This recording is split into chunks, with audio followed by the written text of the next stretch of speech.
Merci beaucoup. Bonsoir.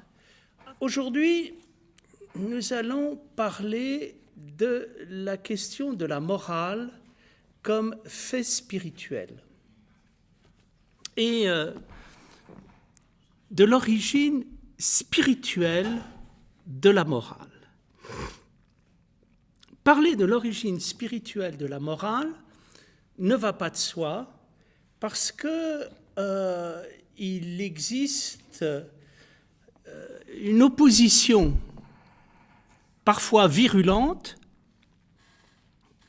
à l'idée que la morale est un fondement spirituel et religieux.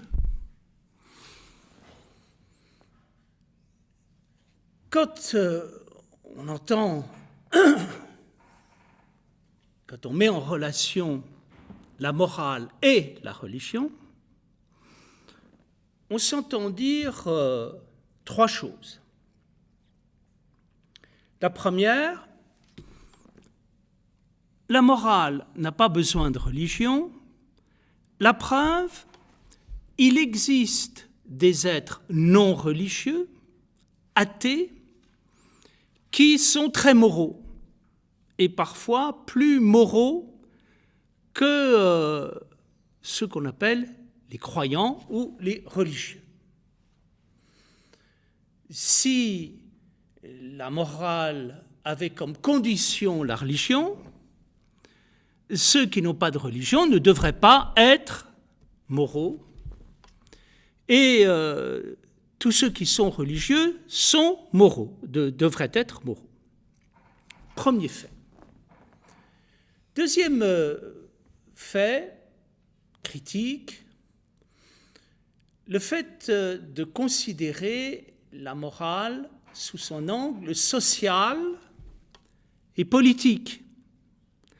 Si nous regardons la morale et si nous voyons qui parle de la morale dans la société, nous dirons que la morale est liée au conservatisme des sociétés et qu'elle traduit un phénomène conservateur dans l'espace social.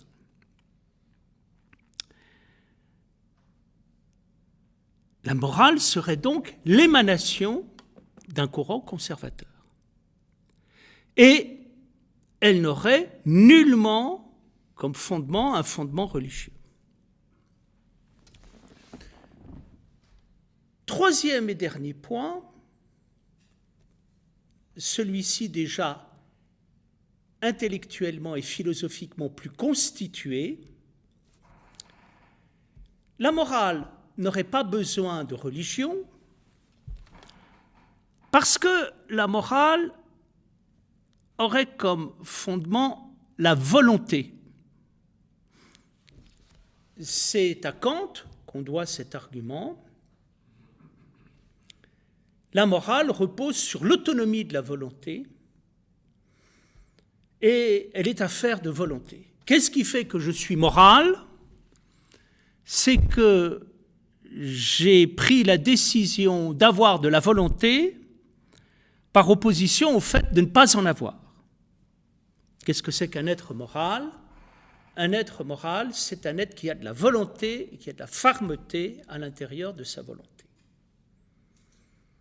Alors, je voudrais reprendre ces arguments un à un et tenter de montrer leurs limites avant de faire apparaître la relation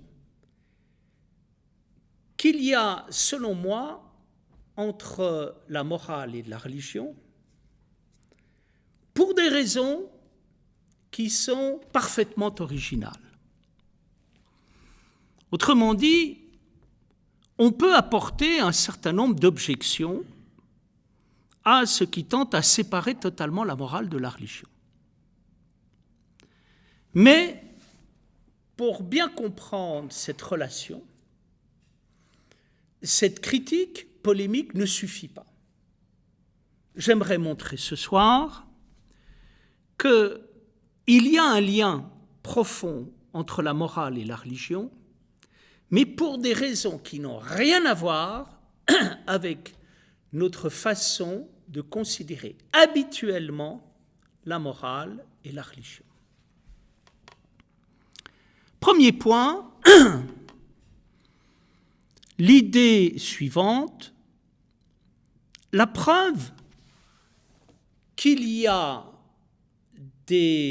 qu'on n'a pas besoin de religion pour être moral, c'est qu'il y a des athées religieux, des athées moraux. Je pense que cet argument confond deux ordres de discours. D'une part, il y a la morale, et d'autre part, il y a l'appartenance idéologique. Et l'un n'est pas en relation avec l'autre. Qu'est-ce que c'est que l'expérience morale ? L'expérience morale est quelque chose de tout à fait singulier dans l'expérience humaine. Elle est de l'ordre du sursaut.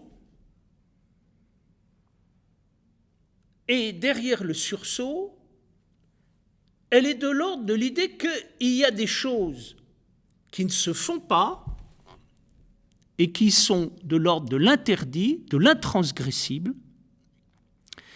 Et d'autre part, il y a des choses qui doivent être faites.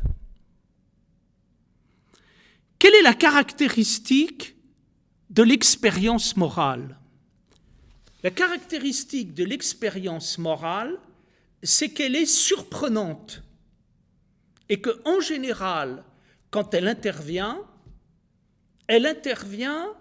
d'une manière imprévue. Je m'apprête à faire quelque chose et tout d'un coup, je sens que je ne dois pas le faire. Ou à l'inverse, j'avais l'intention de faire certaines choses et puis tout d'un coup, je suis déporté par rapport à mon désir initial et je ressens l'absolue nécessité de me soumettre à un devoir et à quelque chose de supérieur. Lorsque Antigone décide d'enterrer son frère, bien sûr, on pourrait dire c'est par appartenance à la tradition. C'est plus que ça.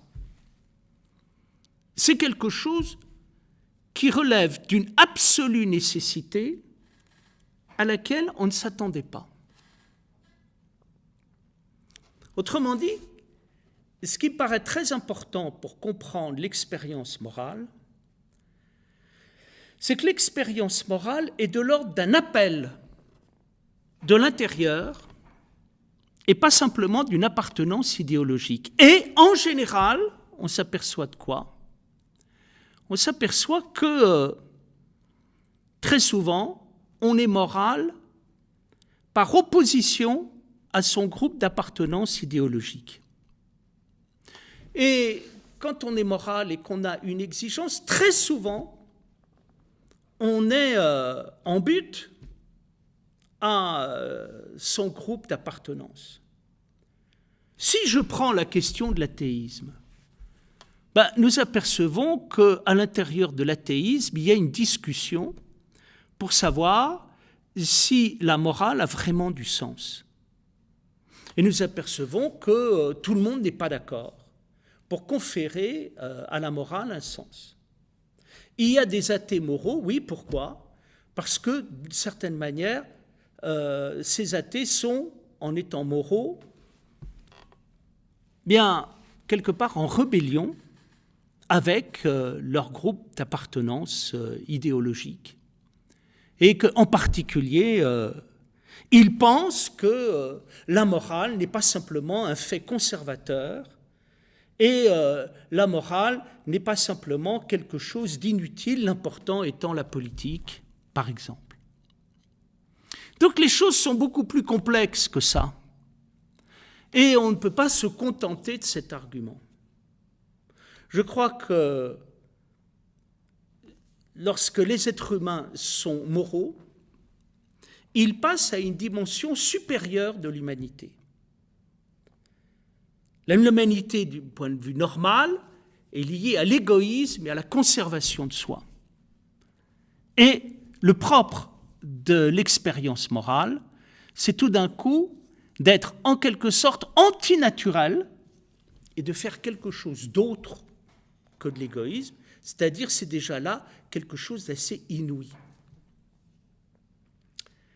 Deuxièmement, la morale est-elle un fait social et un fait social conservateur? Oui et non. Oui, c'est vrai. Ceux qui parlent de morale sont souvent conservateurs et entendent par morale des barrières nécessaires, des garde-fous à ne pas dépasser afin de maintenir l'ordre dans la société.